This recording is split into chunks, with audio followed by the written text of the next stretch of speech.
It's October 1st. Since the PEI Fibre Festival starts on Thursday at the Delta Prince Edward, I thought it might be fun for me to talk a little bit about the island consciousness on Prince Edward Island before we get into the festival later.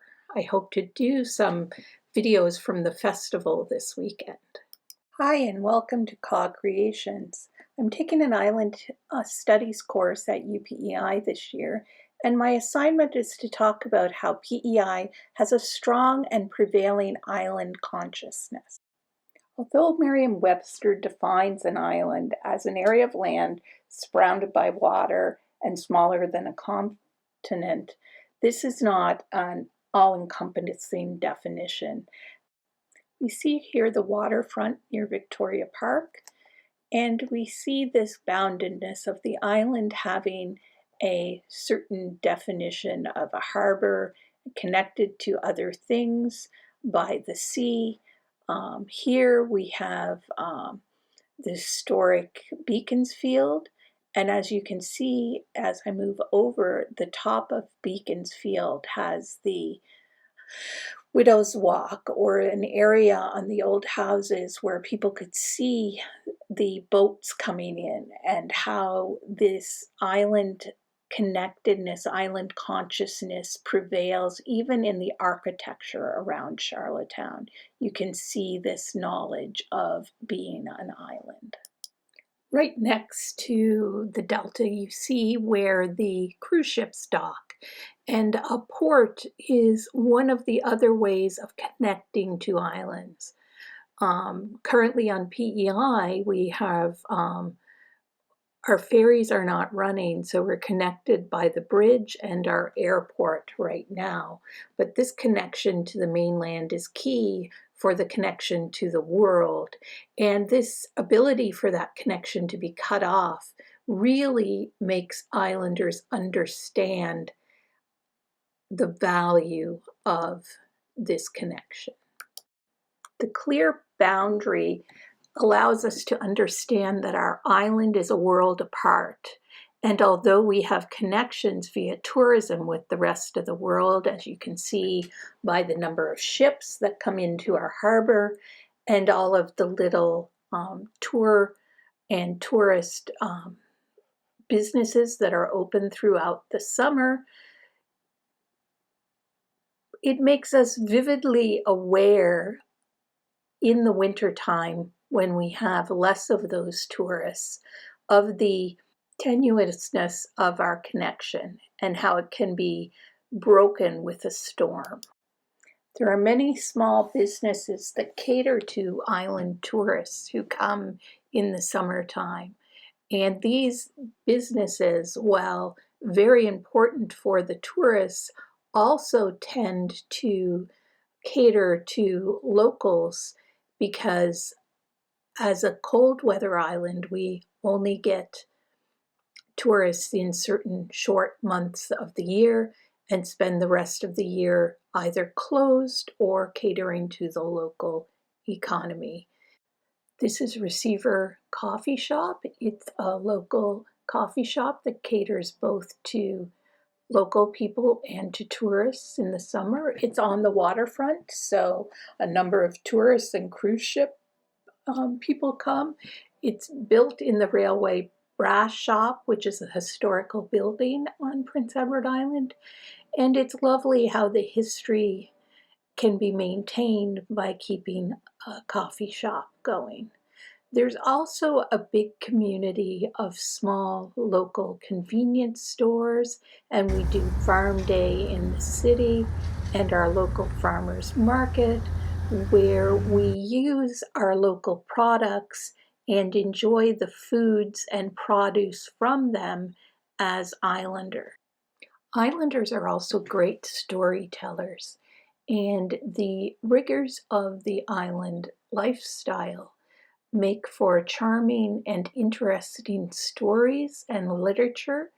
This is our local bookstore, The Bookmark, and it has wonderful books written by and for islanders about different aspects of the island experience and consciousness. And it is a wonderful place to start to understand what Prince Edward Island is all about. The last key part, and the one that I think is the most important, is the way that islanders on Prince Edward Island stick together to keep their traditions alive. And this PEI Craft Council store allows us as crafters to have a store to sell our handcrafted items in one place, where we can all keep traditions alive of what we made and what we learned to do as islanders.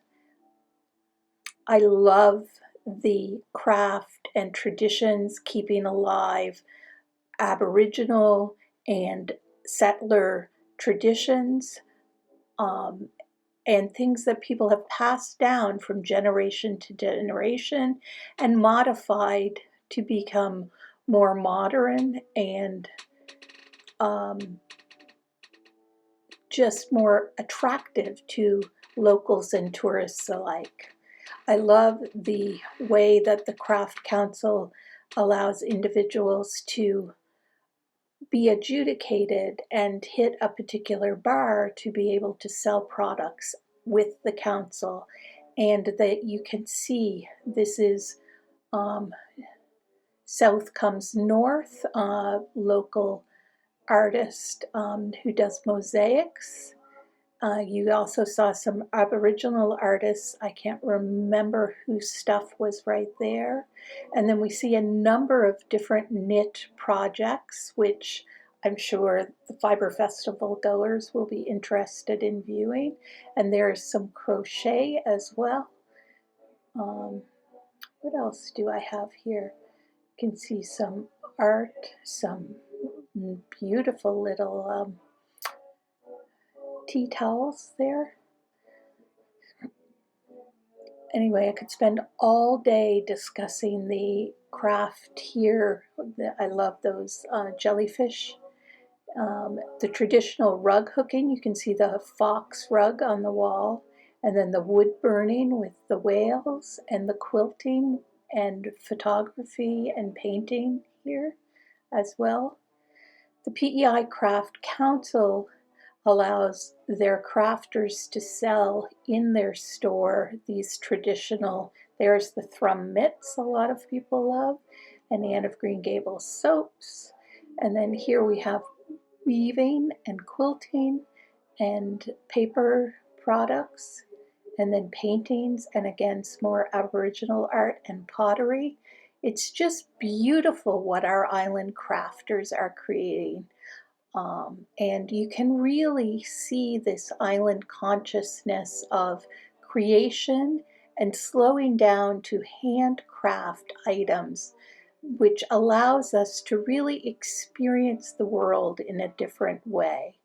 And as islanders, this slower pace of life allows us to really appreciate these handcrafted items and love what keeping these traditions alive from generation to generation. And I think this is a great way to end the idea of island consciousness, this group of artists coming together to work together to keep traditions alive, understanding that our unique island allows us to have a voice and a market to the greater world. Hope you enjoyed that. I know it's a departure from talking about books and knitting, but I think it's really important to look at other things as well. Have a wonderful day, and I will be writing to you or videotaping from the Fibre Festival later this week. Bye.